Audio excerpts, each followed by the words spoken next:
Ladies and gentlemen, imagine the day the one who loved you the loudest, chased you the longest, and forgave you the most finally stops. No fight, no tears, no slammed doors, just silence.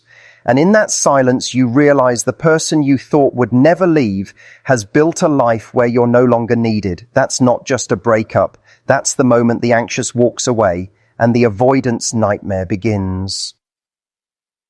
When the anxious walks away, the avoidance nightmare begins, not because the anxious suddenly becomes someone else, but because for the first time they've stopped running towards someone who only ever walked away. And in that space, where the anxious has learned to sit with themselves instead of chasing, the avoidant meets the one thing they've spent their whole life trying to outrun, the truth. You see, for so long, the anxious has been painted as the needy one. The one who texts first, who asks where they stand, who notices every shift in tone and energy like a seismograph tuned to earthquakes in human form. They've been told they're too much, too intense, too sensitive. But what people forget is that this so-called too much is exactly what allows them to love so deeply, to commit so fully, to see the parts of someone that even that person is too afraid to acknowledge. The avoidant, on the other hand, has been given a free pass under the disguise of being independent or self-sufficient. They convince themselves that their distance is strength, that their inability to let someone close is some kind of mysterious power. They hold people at arm's length, not because they don't feel, but because they feel too much and can't bear the vulnerability of being seen. But here's the shift. When the anxious stops trying, when they finally realize that love isn't something to be extracted from someone like water from a stone, the whole dynamic collapses. The avoidant, who once felt safe in their control of distance, suddenly finds themselves standing alone, and that's when the nightmare begins. Because the nightmare for the avoidant isn't rejection, it's irrelevance. It's the realization that the person who once orbited their every mood, who adjusted their own rhythm to match theirs, has suddenly created a new center of gravity that has nothing to do with them. It's not anger, it's not revenge, it's worse. It's indifference. And this is where the anxious surprises everyone, including themselves. When they walk away, it's not in a storm of slammed doors and angry texts. It's in the quiet confidence of someone who finally sees their own value and knows that chasing someone who doesn't want to be caught is not a sign of love. It's a sign of self-abandonment. There's power in that quiet, power the avoidant never saw coming. Because in the old dance, the anxious always returned. The avoidant could push, pull, retreat, and reappear, and the anxious would be there. It was a script both had memorized. But when the anxious chooses a different story, the avoidant is left with an empty stage and no one to play the opposite role. Here's the part that stings for the avoidant. They often didn't mean to hurt the anxious. In their mind, the distance was a safety mechanism, not cruelty. But relationships aren't built on intentions, they're built on actions. And inaction, in love, is just as loud as action. Every time the avoidant pulled away, it said, "You're not safe here. You're not a priority here." And the anxious, for all their persistence, finally heard the message. This isn't just about romance, it's about patterns. The avoidant lives with the belief that closeness will trap them, that love is a threat to their autonomy. The anxious lives with the belief that distance means danger, that love can only be kept alive by constant tending. When the anxious heals, they stop tending to people who keep slamming the door in their face. They start tending to themselves. And the avoidant, they're left with a truth they've avoided their whole lives. That real safety doesn't come from building walls. It comes from building trust. And trust requires showing up consistently. Even when it's uncomfortable, especially when it's uncomfortable. When the anxious walks away, they're not punishing the avoidant. They're saving themselves. They're saying, "I will not spend my life proving my worth to someone who isn't looking." And that terrifies the avoidant because deep down, they've always hoped the anxious would keep proving it. That way, the avoidant could feel desired without ever risking vulnerability. But love doesn't work like that. Love asks both people to step forward, to meet in the middle, to open the door and let someone all the way in. The anxious walking away isn't the loss of a dependent partner. It's the loss of the one person who was willing to try again and again when no one else would. And here's where the nightmare takes its final shape for the avoidant. They start to wonder if they'll ever meet someone else willing to give that much. They start to feel the echo of their own distance. They start to realize that the safety they thought they'd won has left them with nothing to hold. And they remember what it felt like to be pursued, not because of ego, but because of the warmth that came with it. And they know they may never feel that again. The anxious, meanwhile, is discovering something new. Without the constant scanning for signs of rejection, they have energy again. Without the mental gymnastics of what did I do wrong, they have peace. They realize they can love without losing themselves. And in that realization, they stop being anxious at all. They become secure. The avoidant has a choice at that point. They can double down on the walls, or they can finally face the truth. That intimacy isn't the enemy. That letting me on close isn't a weakness. That love isn't about managing distance. It's about managing fear. And until they learn to do that, they'll keep losing the people who once would have given them the world. Because here's the reality. When the anxious walks away, they're not just leaving the avoidant behind. They're leaving behind an old version of themselves, the one who begged, who proved, who pleaded. They step into a life where they are the safe place they've always searched for in someone else. And that's something the avoidant can't control, can't manipulate, can't undo. That's why it's a nightmare, not because the anxious has gone, but because they're never coming back in the same way again. The avoidant can call, they can reach out, they can even change, but the dynamic will never be the same. The anxious no longer plays the role that kept the avoidant comfortable. The anxious is free. And freedom, once tasted, is not something you trade for chains, no matter how familiar those chains may feel. Because here's the thing about freedom, it's addictive in the best way. Once someone who has been running themselves ragged, trying to hold a connection together, realizes that they can breathe on their own, they're not interested in going back to gasping for air. That first deep, unhurried breath is a revelation. It's the moment they realize that the love they've been chasing was never the only source of oxygen. They had it within them all along. And this is where the avoidant begins to feel something they're not used to feeling. Regret. Not the shallow, I should text them back regret. The kind that lives in your chest, heavy and constant. The kind that whispers at 3 a.m. You let them go because you were afraid, and now they're gone because they were brave. That's a brutal mirror to look into. For so long, the avoidant told themselves they were protecting their independence, that they didn't need someone else to feel whole, and that's fine, independence is healthy. But what they never accounted for was that the anxious wasn't trying to take their independence away. They were trying to share their life with them. The avoidant mistook love for entrapment, and by the time they realized the difference, the anxious had already built a life where they no longer needed to explain themselves to anyone. The truth is, people don't leave when they're tired of loving. They leave when they're tired of hurting. And the anxious, for all their loyalty, eventually reaches a breaking point where the cost of staying outweighs the hope of change.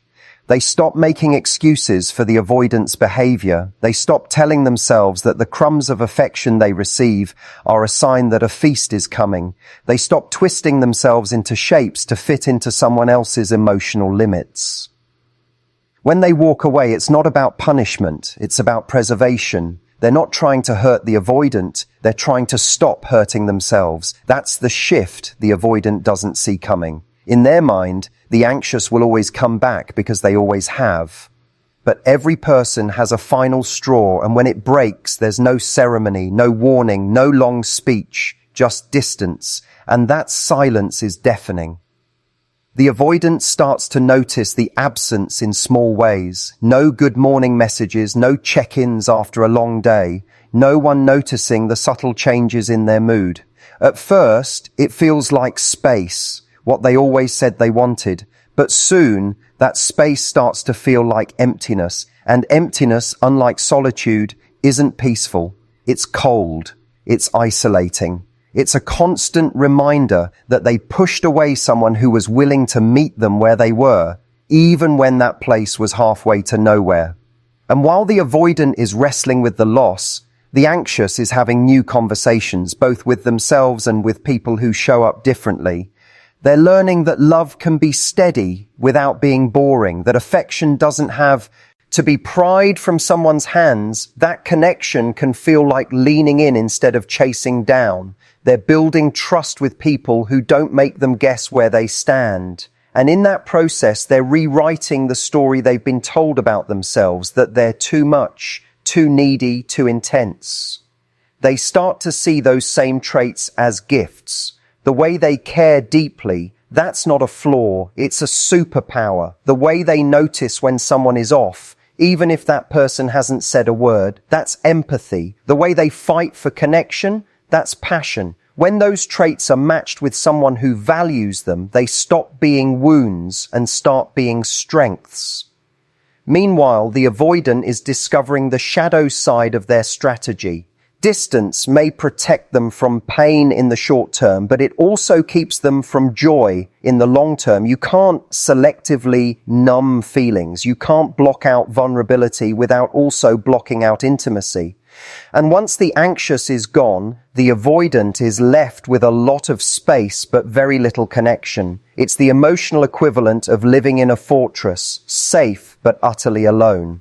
This is the moment of reckoning for the avoidant. Do they stay in the fortress, convincing themselves they're fine without anyone, or do they learn to open the gates? Because if they choose the latter, it won't be easy. They'll have to unlearn the reflex that tells them closeness is dangerous. They'll have to sit in the discomfort of being seen. They'll have to show up even when it feels easier to disappear. And most of all, they'll have to accept that love means risk, not the risk of losing yourself, but the risk of being truly known. For the anxious, the journey after walking away is just as challenging, but in a different way. They have to resist the urge to return to what's familiar, even if what's familiar is painful. They have to fight the belief that their worth is tied to someone else's approval. They have to learn that it's okay to let love come to them instead of chasing it down. And in that process, they begin to cultivate the one thing they've always wanted but never had, security. Security doesn't mean nothing ever goes wrong. It means you trust yourself to handle it when it does. It means you know the difference between healthy space and emotional neglect. It means you can sit with uncertainty without spiraling into panic. And when the anxious become secure, they stop looking for rescuers because they've rescued themselves. The avoidant might look at this transformation and feel a mix of admiration and loss. They might tell themselves, if only I had been different, maybe we could have made it work. But that's not the real lesson here. The real lesson is that love requires participation. You can't expect someone to keep showing up if you're not meeting them there. You can't keep your distance and still expect closeness. You can't have the benefits of intimacy without paying the price of vulnerability. There's a certain poetic justice in the way this dynamic flips. For years, the anxious has been the one scanning for signs of withdrawal, feeling their stomach drop every time the avoidant pulled away. But once they walk, it's the avoidant who starts scanning, checking social media for signs of the anxious, wondering who they're talking to now, feeling a twinge every time they see them smiling in a photo without them. And that's when the avoidant begins to understand what the anxious felt all along, the ache of wanting someone who isn't there. The difference is the anxious didn't leave to punish, they left to live. And that's why they won't be pulled back into the old pattern. They're too busy building something new. They're investing in relationships where they don't have to guess, where they don't have to beg, where they don't have to convince someone that they're worth the effort. And once you've tasted that kind of love, the old dance feels exhausting, even absurd. The avoidant may try to come back, and sometimes they do with genuine growth, but even then the dynamic won't be the same because the anxious has new boundaries. They know now that love isn't proven by how much pain you can endure. It's proven by how much joy you can share. They're not afraid to walk away again if the pattern repeats, because they've already done it once, and they survived. More than survived, they thrived. And that's the real turning point. The anxious walking away isn't just the end of a relationship, it's the end of a cycle. It's the moment someone chooses self-respect over self-sacrifice. It's the moment they stop trying to win someone over and start looking for someone who's already on their team. It's the moment they realize that love should expand your life, not shrink it. The avoidant may see this and feel an urge to change, not to get the anxious back, but to finally stop running from themselves. Because in the end, the person they've really been avoiding isn't the anxious, it's the version of themselves that wants connection, that longs to be known, that craves the very thing they've been too afraid to reach for. And until they face that, they'll keep finding themselves in the same nightmare, over and over again. And that's the irony. What the avoidant fears most, deep intimacy, is also the only thing that could ever quiet the restlessness inside them. They've built a life on being in control of closeness, rationing affection, like water in a drought, never realizing that connection doesn't weaken you, it sustains you. But they only see that once the anxious is gone, because before then they were too busy keeping the gates shut to notice what was slipping through the cracks. The anxious walking away isn't just a relationship shift, it's a shift in energy. They stop pouring their time, attention, and love into a well that doesn't return the water. And the moment they redirect that energy toward themselves, their world changes. The anxious who once felt small in someone else's life starts to feel expansive in their own. They wake up without that tightness in their chest. They start doing things they love without wondering if it will get a reaction. They live without an audience, and in doing so, they become the main character of their own life again. The avoidant begins to realize that it wasn't just attention they lost, it was intimacy that was offered freely over and over without conditions, not because the anxious was naive, but because they believed in love's potential even when it was hard. That kind of belief is rare, and when it's gone, it leaves an echo that no casual fling or surface-level connection can fill. Sometimes the avoidant will try to replace the anxious quickly, convincing themselves they're fine, that they've moved on. But deep down, they feel the difference. The new person doesn't know their quiet moods yet, doesn't notice the small things, doesn't offer that unwavering patience. And while at first that might feel lighter, less pressure, it soon feels hollow. They start to miss the depth they once avoided. They start to miss being truly seen, even if being seen scared them. For the anxious, there's no going back to being the version of themselves who would tolerate inconsistency in exchange for scraps of affection. They've seen what life feels like when they're no longer waiting on someone else to give them permission to feel secure. They've learned that the right kind of love doesn't leave you guessing, doesn't make you work for basic reassurance, doesn't punish you for having needs. And that realization becomes a filter. Anyone who can't meet them in that place doesn't get access to their heart. The avoidant may interpret this as coldness or detachment, but it's not. It's clarity. Clarity about what they bring to the table, clarity about what they deserve, clarity about the difference between space that's healthy and space that's neglect. And with clarity comes strength. The strength to walk away again if they see the same patterns, the strength to hold out for the kind of connection that meets them halfway without fear. It's worth saying that the avoidance nightmare isn't just losing the anxious, it's losing the version of themselves they could have become in that relationship if they had stepped up instead of stepping back. Every relationship is a mirror, and the anxious was a mirror that reflected possibility. A chance to grow past old fears, to experience love without hiding behind distance. When that mirror is gone, the avoidant is left facing only themselves, with no one else's presence to distract them from the truth. And sometimes that's the beginning of change. Pain is a powerful motivator. And for the avoidant, the pain of losing someone who cared for them in spite of their walls can crack those walls open. But change doesn't happen in an instant. It's not about sending a late-night apology or making one grand gesture. It's about showing up differently, consistently, for themselves first and for others second. It's about learning to sit in discomfort instead of running from it. For the anxious, healing means more than just leaving. It means rewriting the story they've been telling themselves for years. No more seeing their value only in terms of what they can give. No more believing they have to earn love by proving their worth. No more mistaking intensity for intimacy. They begin to measure love not by how hard they have to work for it, but by how safe and supported they feel in it. The avoidant, if they choose growth, has their own story to rewrite. They have to challenge the belief that closeness is a threat. They have to accept that letting someone in doesn't mean losing themselves. They have to see that vulnerability isn't weakness. It's the very thing that turns attraction into connection and connection into love. And here's the thing, when both people heal, the labels of anxious and avoidant start to fade. What's left is two people who can meet in the middle without fear, without games, without the constant push and pull.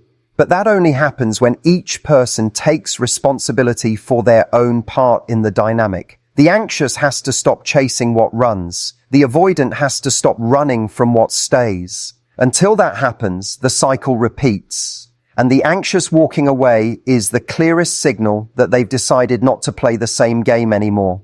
They're not waiting for the avoidant to change. They're not waiting for the perfect apology. They're not waiting for someone to finally see their worth. They've already seen it for themselves. The avoidant can try to reach out later, and maybe they'll even be sincere. But sincerity without follow-through is just another way to delay change. The anxious will know this now. They'll look for consistency, not just effort in moments of panic. They'll look for someone who doesn't just show up when they're afraid of losing them, but someone who shows up when there's nothing at risk at all.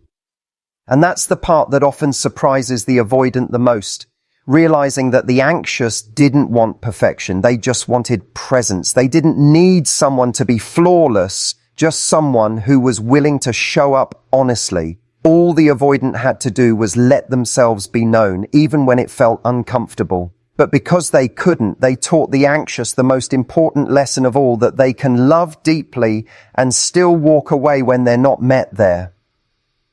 The anxious leaves, but they don't leave empty. They take with them the knowledge of what they deserve. They take with them the strength they built in the absence of reciprocity. They take with them the courage it takes to let go of someone they love because they love themselves. Elves too. And in the end, that's what real growth looks like. Loving without losing yourself, and leaving when staying would mean doing just that. The avoidant is left to sit with the truth that while love can survive misunderstandings, disagreements, and even mistakes, it cannot survive neglect. Not because the other person is weak, but because love at its core is about connection. And connection dies when one person keeps pulling away. The anxious walking away is the final proof of that. It's not anger, it's not revenge, it's the quiet decision to no longer be part of a story where their needs are an afterthought. And for the avoidant, that's when the real work begins. Not to get the anxious back, but to make sure they never lose someone like that again. Because once you've had someone who sees you, who believes in you, who's willing to fight for you even when you make it hard, you realize how rare that is. And if you lose it enough times, you start to understand that the walls you thought were keeping you safe have been keeping you lonely all along. And loneliness has a way of stripping away the illusions we've been living under. It's in those quiet moments when the phone stays silent, when there's no one to share the little victories or the mundane frustrations with, that the avoidant starts to feel the full weight of the distance they created. At first it feels like peace, then it feels like emptiness, and finally it feels like a question they can't avoid. What am I really protecting myself from? Because if you strip away the stories, the labels, the defenses, it almost always comes down to fear. Fear of being hurt, fear of not being enough, fear of needing someone and having that need go unmet, fear of loving and losing. But here's the truth. Avoiding love doesn't prevent pain. It just ensures a different kind of pain, one that's quieter but just as destructive. The pain of never letting yourself be fully known. The pain of never experiencing the depth that only comes when you allow someone in. The anxious, by contrast, learns that pain isn't something to be feared so much as it's something to be understood. They start to see that the hurt they felt in the relationship wasn't a reflection of their worth, but a reflection of the mismatch between what they needed and what the avoidant could give. And in that realization, they start to reclaim their narrative. They're no longer the one who was too much. They're the one who asked for what they deserved and eventually decided to stop asking. It's in this space that the anxious begins to grow into their own security. They stop checking their phone for reassurance and start checking in with themselves. They stop rehearsing conversations in their head to win someone over and start speaking their truth without fear of losing someone who can't meet them there. They stop letting love be defined by anxiety and start defining it by mutual effort and safety. For the avoidant, watching this transformation can be both inspiring and confronting. Inspiring because they see what it looks like when someone takes ownership of their happiness. Confronting because it forces them to admit that the anxious's growth came not because of the avoidant, but in spite of them. That's a bitter truth to face, that you were a chapter in someone's life where they learned to love themselves more, and the way they learned it was by realizing they couldn't rely on you. This is where the avoidant has a choice. They can turn away from that truth, doubling down on their defenses, telling themselves the anxious was too needy or never satisfied. Or they can let the discomfort be the doorway to growth. They can start asking themselves the questions they've avoided for years. Why does closeness feel dangerous? Why do I equate love with loss of freedom? Why does showing emotion feel like a risk? Answering those questions isn't easy. It requires going back to the moments that shaped them, the early experiences that taught them to associate vulnerability with pain. But the reward for doing that work is huge, because once they realize that their walls were built in a different time for a different reason, they can start to see that those same walls might not be protecting them anymore. They might actually be holding them prisoner. The anxious, meanwhile, is discovering that boundaries aren't walls, they're invitations. Boundaries say, this is how I need to be treated if you want to be in my life. They filter out the people who can't or won't meet those needs, and they create space for the ones who can. And the more the anxious holds those boundaries, the more they realize that the right person doesn't make them feel like they're asking for too much. They make them feel like they're asking for exactly the right amount. It's this shift that makes it so hard for the avoidant to get back into the anxious's life once they've walked away. The dynamic has changed. The anxious no longer needs the avoidant's attention to feel secure. They're no longer waiting for a sign, no longer trying to read between the lines. They're too busy living in relationships where they don't have to guess. And when you've tasted that, guessing feels exhausting. The avoidant might try to recreate the past, send a message, suggest a meeting, remind the anxious of the good moments.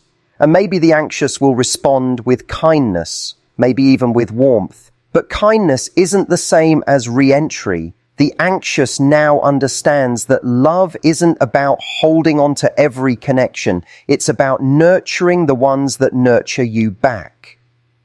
The hardest part for the avoidant is realizing that the anxious didn't walk away because they stopped loving them. They walked away because they started loving themselves. That's what breaks the pattern. That's what ends the endless chase into a clean exit. And once that exit is made, the anxious isn't looking over their shoulder anymore. They're looking ahead.